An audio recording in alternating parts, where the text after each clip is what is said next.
Hello, I'm Crackshot. Welcome to another episode of Crackshot Chronicles. Today we're going to talk about the gangster hold. That's when you hold the gun, and instead of aiming it with the sights on the top, you're holding it this way.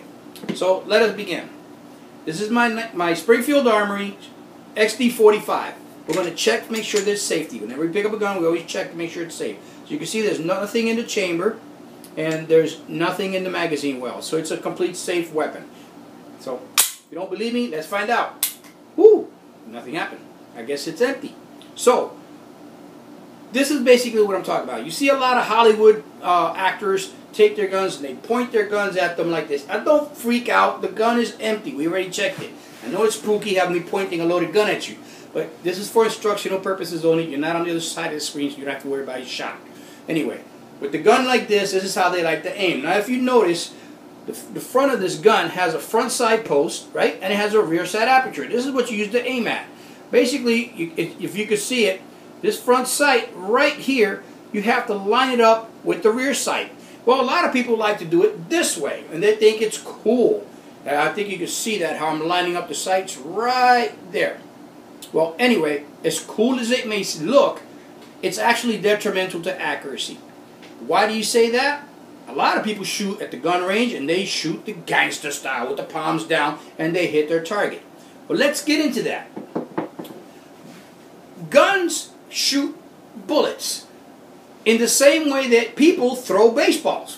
When you throw a baseball from, say, the pitcher's mound to home plate, you throw pretty much line drive and it goes straight in there.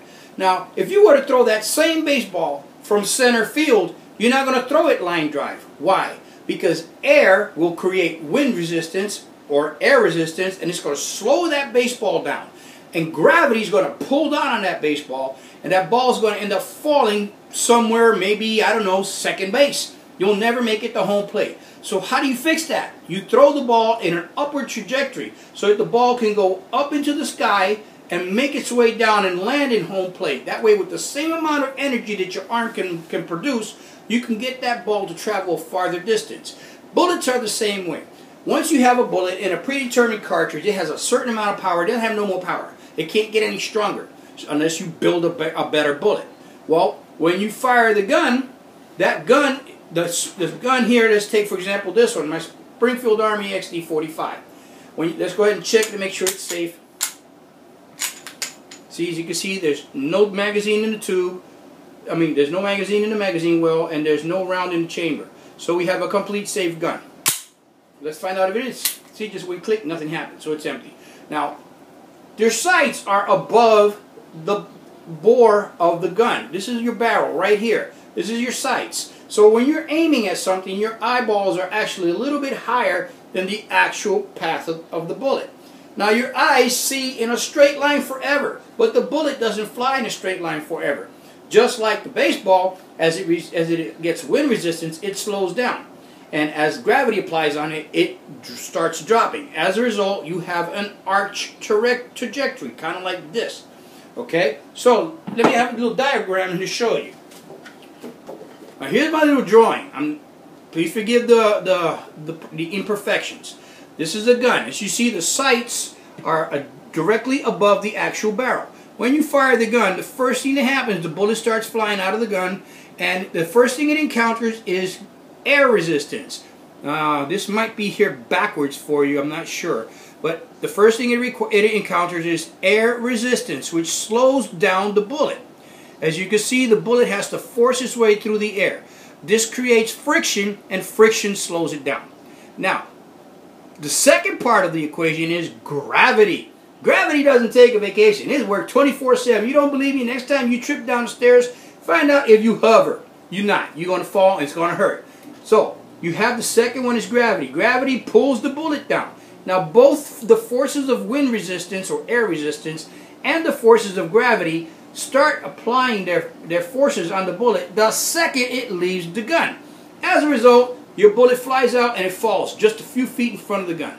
Maybe a few yards. Well, if you want to shoot farther, what you have to take that gun, literally, I'm not kidding, you have to take the gun and you have to point it slightly canted upward. Well, the engineers who make guns knew that. So every gun and every rifle and every shotgun out there, the barrel inside of the gun is actually not level with the ground. Like right now I'm holding the gun like this, I'm going to shoot that way. Well, guess what? The barrel is actually pointing a little bit up. I'm exaggerating just for instructional purposes, but it's not in there. It's maybe 1 degree up. That gives it the bullet the ability to fly farther with the same amount of gunpowder.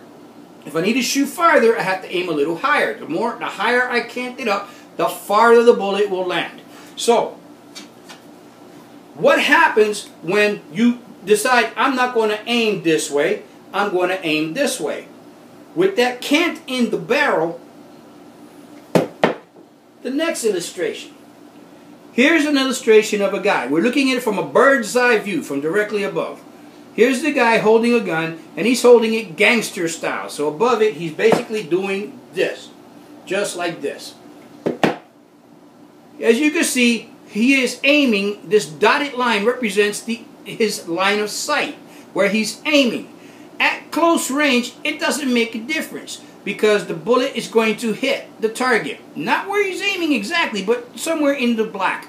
Now what happens, remember, the barrel is directly below the sights. So the barrel launches the bullet underneath his line of sight. Or actually, since he's holding it sideways, is shooting it to the left of his line of sight.